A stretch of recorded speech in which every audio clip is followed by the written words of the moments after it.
Hello and welcome to another episode of the Business of Business. I'm Roy.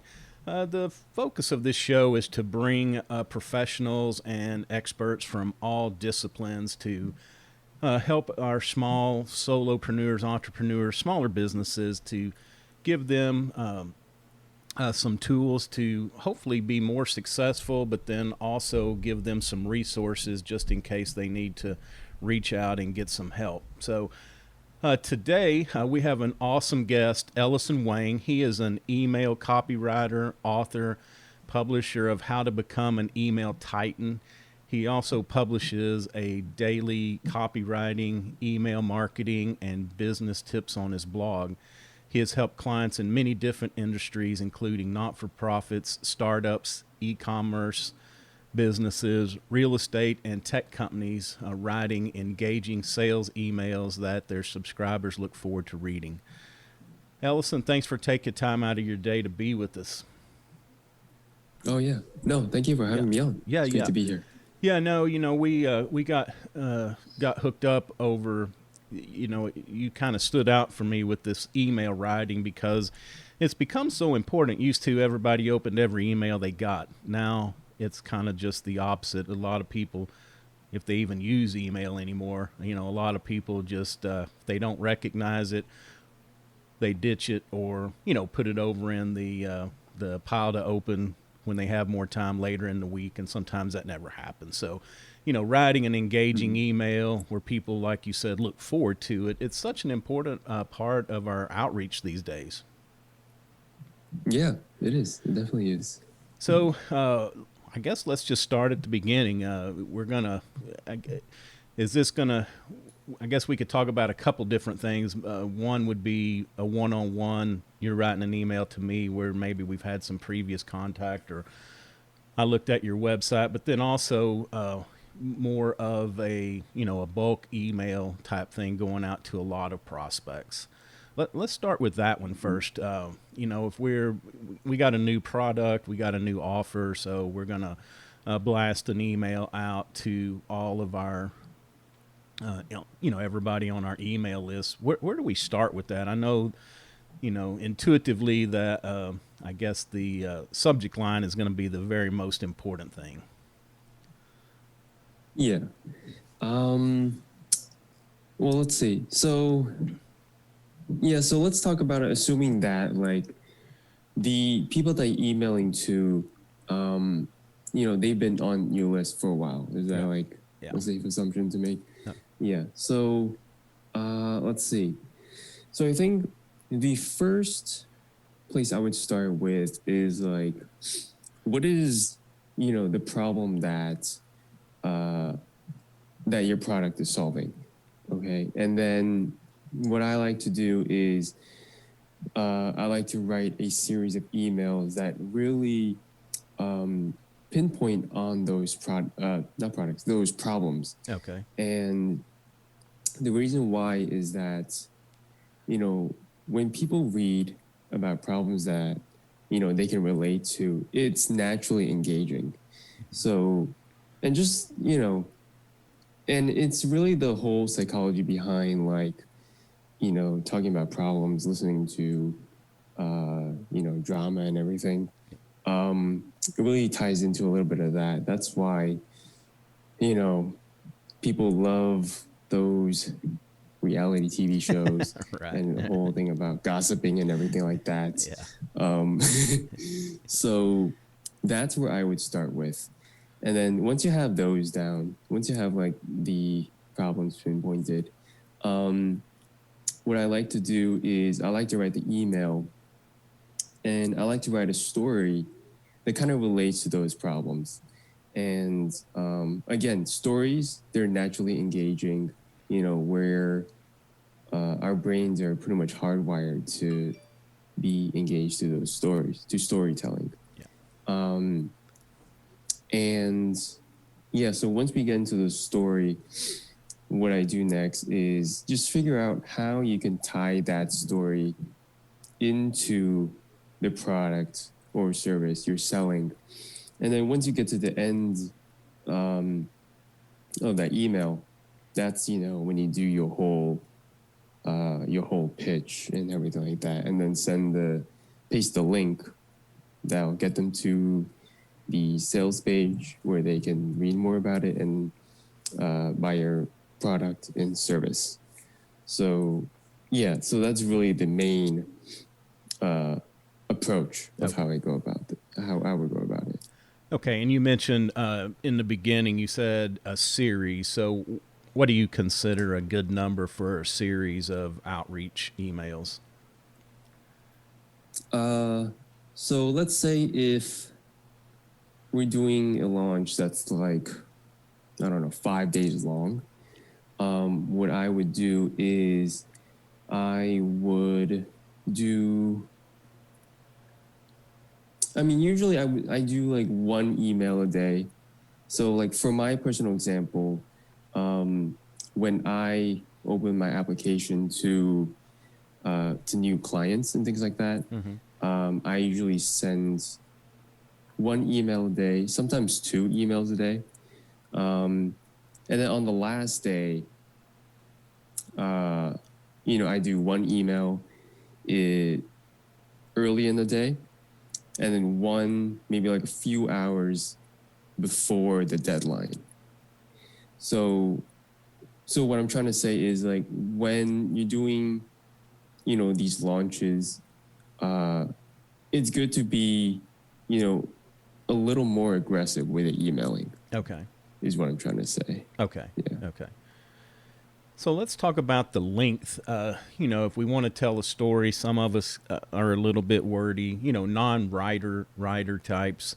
We tend to think, sometimes we think more is better, and it's not always the case. And, there's that debate, and it's a little bit off the topic, but we'll just use, blogging, for example. There's the mindset that shorter's better, attention spans are shorter, but then if you look at rankings, it's like more content, more words tend to have more eyes on them. So with emails, what is the strategy with length? I mean, I like to keep mine relatively short. I usually keep mine around usually 300 words, because I know that people get a lot of emails a day, Right. And they're busy, so they don't have time to read like a 1,000 word email. Yeah. But there are situations where I see people emailing a pretty lengthy email. Like there's one copywriter I know who sometimes when he launches a product or an affiliate product, right, he would interview the owner of the product, and he would get that interview transcribed, break into like 3 or 4 different parts. Okay. And then he would just send that out. Okay. And then at the end, he would paste, the affiliate link. So as a result, the reader, they get, a little bit of education from that interview transcript. And then they also have, a lot of opportunities to buy.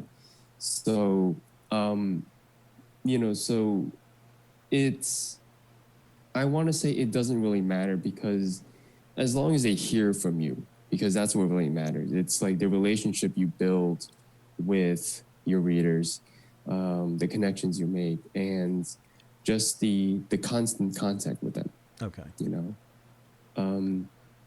Yeah, and as long as you send, relevant, interesting information, they'll be more than happy to hear from you. Yeah. Regardless. So at one point there used to be a kind of a tip, I guess you could say, that you put the person you're sending it to, their name in the subject line. So is that still a thing? Or I guess what it tried to translate was that you knew them, and it made it a little more personable than just because every now and then I get emails where somebody forgot to insert the names in. So, you get one that's either to the wrong name or to just hi with no name, or the little symbol that, where you insert name. Yeah. And so, anyway, it was a theory at one time, like put the person's name in the email subject line, that kind of makes it a little more personable. Mm-hmm. Mm-hmm. Yeah, when I before I did the copywriting thing, I used to run a blog where I taught people how to build their own computers and how to improve gaming. So it was in that niche. Okay. Yeah, and then so I set up like a whole autoresponder series when people opt into my email list. And yeah, so for me, when you add the name to subject line and things like that, I do it for like the initial email just to get their attention a little bit. Okay. But then once you build, the initial foundation, the relationship with them, and they get familiar with their name, and then they like what you read, I found out that what you write in the subject line matters a little bit less. And it's really more of, if it's from you, if they see your name, Right. they're going to want to open it. Yeah. Yeah, and that's another point too. Is you have a choice on the top of your email, or in when you set it up, you can put. And this is more for like a solopreneur, entrepreneur, but you can put what people see as the name. You would see my name. Does it matter if we put the company name, or is it better to put the person's name? Can they relate more if it's an individual than the company, or how does that work? Yeah, I always advise to put your personal name just to make it seem a little bit more human, Right. Like people want to hear from an actual person rather than, a company, I like to call it a faceless company. Right. But yeah, it really adds like that human aspect to it. Because, like, would you rather hear from, a company or a friend, Yes. It's yeah. like that whole thing. I remember one of the old marketers, Gary Halbert, he taught a seminar about like mail advertising. Mm-hmm. And he had this whole lesson about pile A, pile B, where if someone gets mail that's from like a faceless company, it would go in pile A, which is the garbage pile. And then if it looks like it's from, a friend or a person, it would go in pile B. And then that's likely to get opened more. So that same concept, also I apply it to email as well. Okay. And so on you talked also about using autoresponders. What is a good? I guess what is the situation where the autoresponders work well versus the human kind of sending out more personalized emails once there's a response?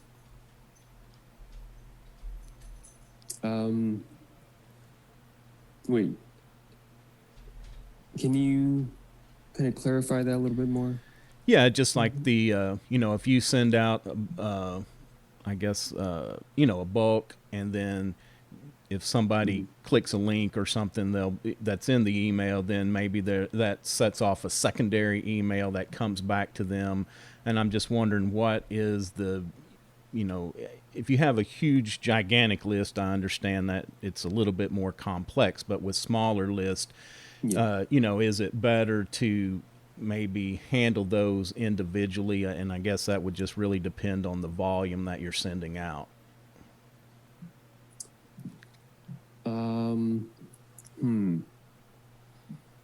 I think if you're dealing with a smaller list, I still recommend that you do some type of like trigger automation. Like that's the one where you're talking about, right? Yes, yes, yes. Yeah. So like trigger automation. I still suggest that you set that up, just so it saves you time, you know. And yeah, that's what I used to do for my blog as well. Yeah, it definitely saved me a lot of time. You know, I could just using that time, I could have just used it for, you know, other things as well, like, you know, writing, developing, you know, my website and growing my email list and things like that. But now I really simplified it. So for me, like I email daily, and there's what I do is like when people opt into my email list, they get that initial email, that welcome email. Yes. Mm-hmm. Where, you know, I tell them what's going to happen, what they expect, and that, you know, that free opt-in bribe that I, you know, promised. And then after that, I just send them a daily email, you know. So yeah, my ways is very simplified. You don't have to do it that way. It depends on the business, really. But if there is a need for you to set up those trigger automations, I do recommend you do it. Okay. It does save a lot of time, and it adds to the personalization as well. So you mentioned that you have a like a subscription, a bribe to get people to opt in. What do you typically offer?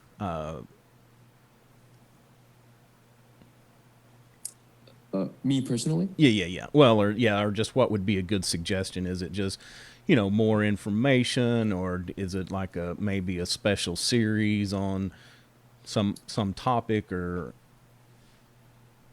Yeah. So, I mean, me personally, so my book, How to Become an Email Titan, I promote the sample chapters of it.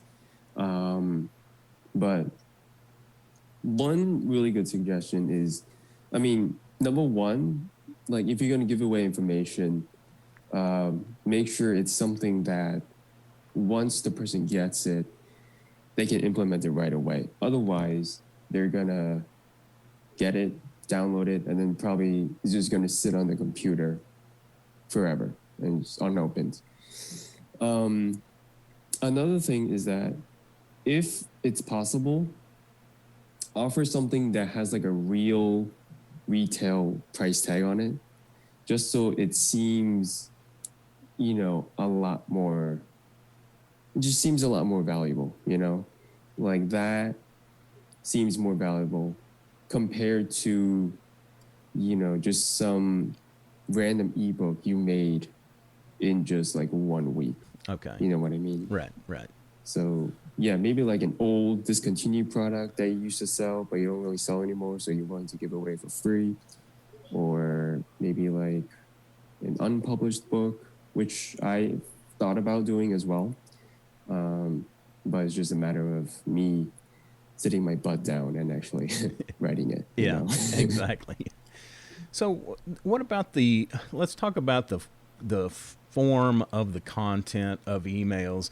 Again, you know, there's the theories of you write very professionally, not over people's head, but you don't write like you speak. And unfortunately, I'm one of the guys that I write just like I speak. And, you know, usually that works for me because typically people I'm emailing usually know me. And so it's not as big of a deal. But what is your suggestion on that? Should we kind of just write it the way that we are, or should we go back and kind of clean it up? And I'm not talking about grammatical errors or misspelled words. I'm not talking about that. I'm just talking about word usage, different things like that.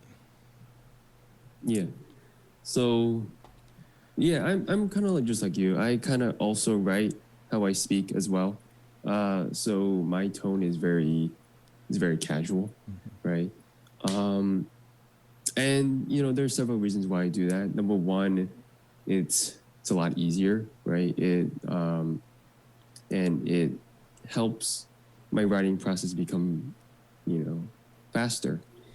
But also it's fun to write when you like write how you speak. Right. And my way of thinking is if you have fun writing your emails, then the person who's reading it is going to have fun reading it. Yeah, so it's not always necessary to, be super sophisticated and everything like that. I know that that's kind of how, like, at least my college kind of teaches me how to do it, but it's just plain boring, Yeah. And one of the things about email is that, like, it's good to like have some educational value out of it, but it's also important to be entertaining as well. Yeah. Because if it's not fun to read in the first place, no matter how valuable it is, they're not going to be able to get to the end of it. Yeah. Well, and things have changed a lot for some old guys like myself. Back when the internet first came around, everything was very formal, no emotion or no personality injected. And I think we've come a long way, not even designing our websites, but also our emails. Is that people want to, they want to get to know who you are. People buy from people who they like, of course, and so I think kind of interjecting a little bit more personality into emails is, we don't want to get crazy and be unprofessional. Of course, that's not what I'm saying, but as long as we keep it professional, but we can have a little bit of personality interjected, I think that's a good thing. Yeah, it is. And it also depends on like what you want your personal brand to be, because there's a lot of different people I follow. Some of them are more professional. Some of them are more they're more polarizing. So Right. it really depends on how you want to set yourself up in front of people. Right. But yeah, I definitely agree. That brings up a good point. I was reading an article the other day about, this was more about advertising, but it was, should you introduce the shock value into your ads? And so let's kind of talk about that in emails. A lot, of course, depends on our, like you said, our business, our brand. But does the shock value of saying something, kind of crazy in our email, does that have any? Does that add any value or get us any more click-throughs or look-throughs than just putting out good information? Yeah. It's definitely going to get some more engagement. Like, I've tested it myself, because in the past I've written emails that it's like on the edge of controversial, a little bit. Yeah. So a few examples. I talked a little bit about how the beauty standard is just unrealistic, and people shouldn't even pay attention to it, basically. I also gave my I just talked about my political beliefs. So that just politics itself gets crazy. Yes, it does. Yes.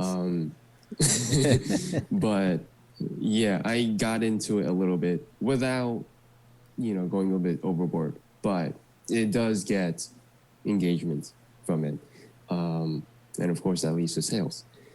But yeah, for like the shock value thing, you kind of want to do it. You kind of want to do it sparingly. You don't want to do it so many times where that kind of becomes the norm, and then that effect just diminishes. You know what I mean? So Yeah, it's and just I think it's once in like a while kind of thing. I think you're right on using it sparingly, and I'll just compare it to we used to have like nighttime soap operas, and they would be really good. Like their first season, they would be good, but then they would do crazy stuff, and so then the next show they had to do something crazier, and then the next one crazier Yeah. until it got to a point that it was unbelievable. And so I think I think we could do the same thing with our emails. It could just get to a point, either you're going to turn people off or it just gets to the absurd that nobody's listening anymore. Yeah, exactly. So, what is your thought on A/B testing? I've always thought that it's a good idea, but I had a guest on not long ago that was just we were talking about the fundamentals of it and things like uh, who saw it, what time of day, were they in need. There's a lot of variables behind it that his position was it's just not worth it.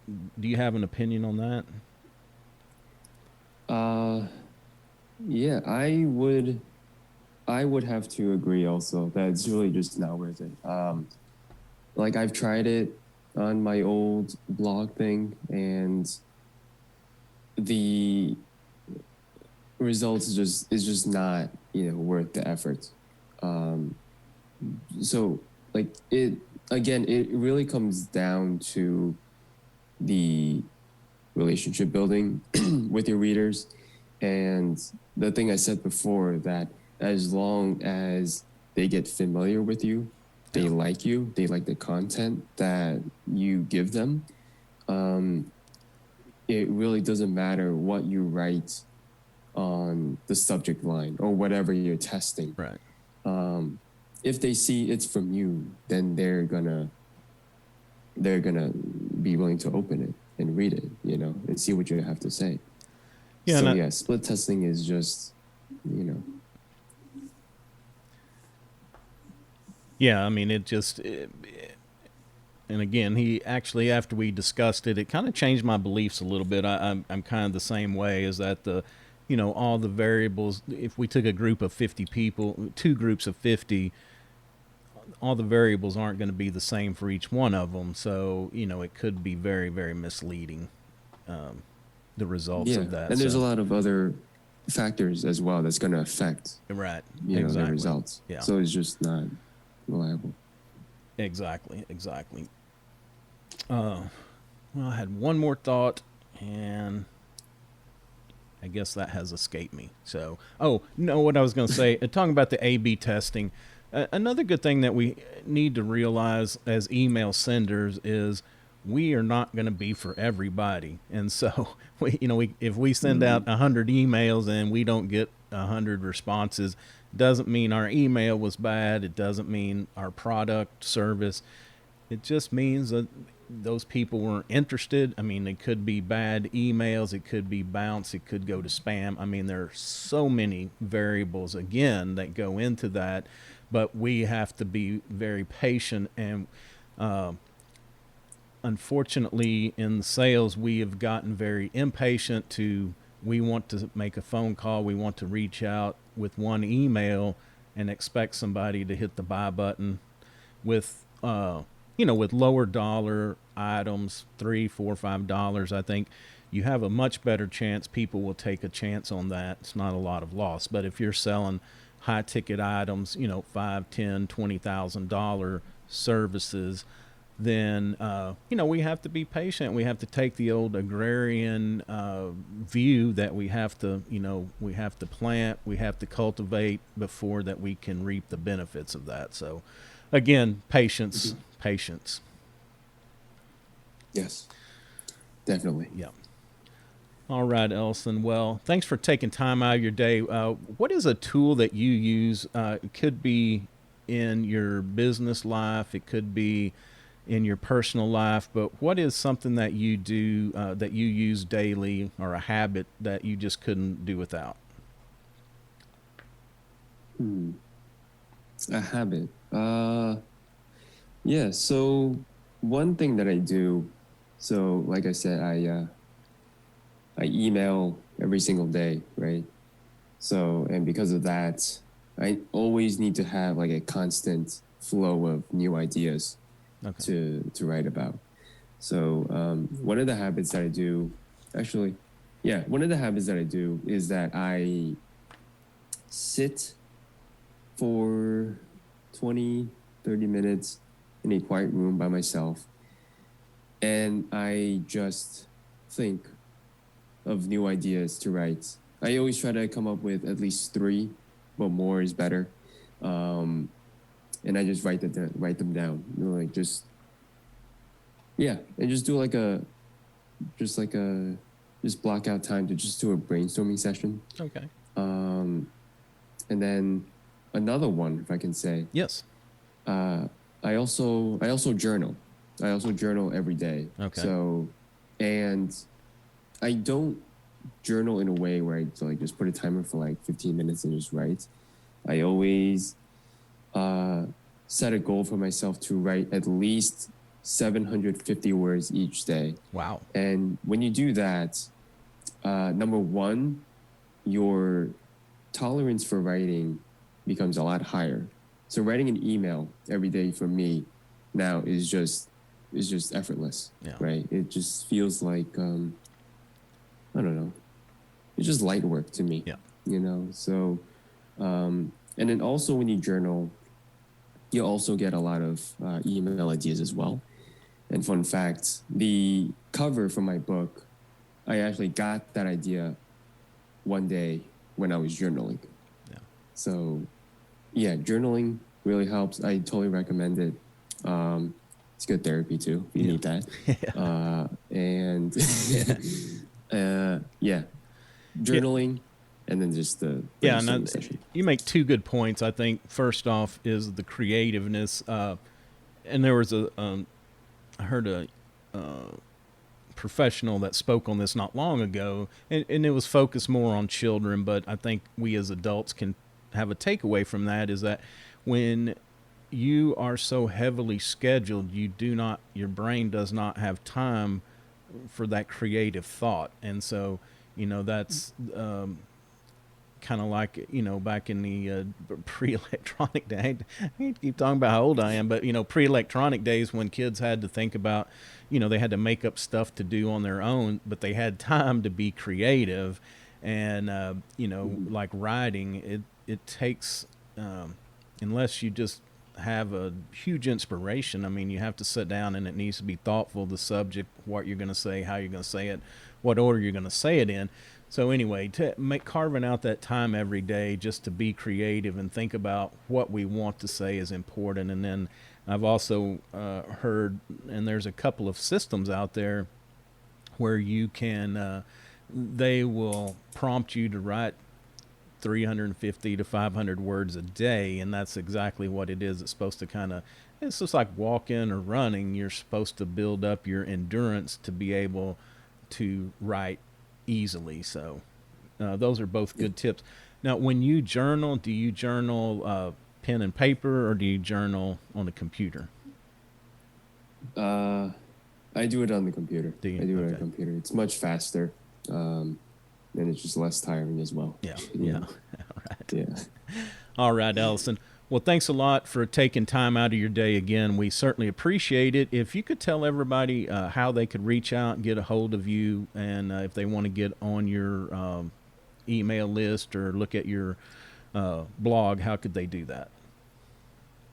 Yeah, so they can go to my website. It's ellisenwang.com, ELLISENWANG.com. And then when you go there, you'll see a splash page where you can opt in to get the sample chapters of how to become an email titan, which are basically just handpicked chapters just to get you started on like building an email list and you know, my methods of writing email. If you don't want to do it, that's fine too. You can just go to the homepage, and then you'll see my blog where I have all my daily tips there. So it's your choice. Okay. Awesome. Well, thanks a lot, Ellisen. We appreciate it. Again, this has been the Business of Business podcast. You can find us at www.thebusinessofbusinesspodcast.com. Of course, we are on Facebook, Instagram, and Twitter. You can also find us on all the major podcast platforms: iTunes, Google Play, Stitcher, Spotify, and you can also find a video of this conversation on YouTube when it's posted as well. So until next time, take care of each other.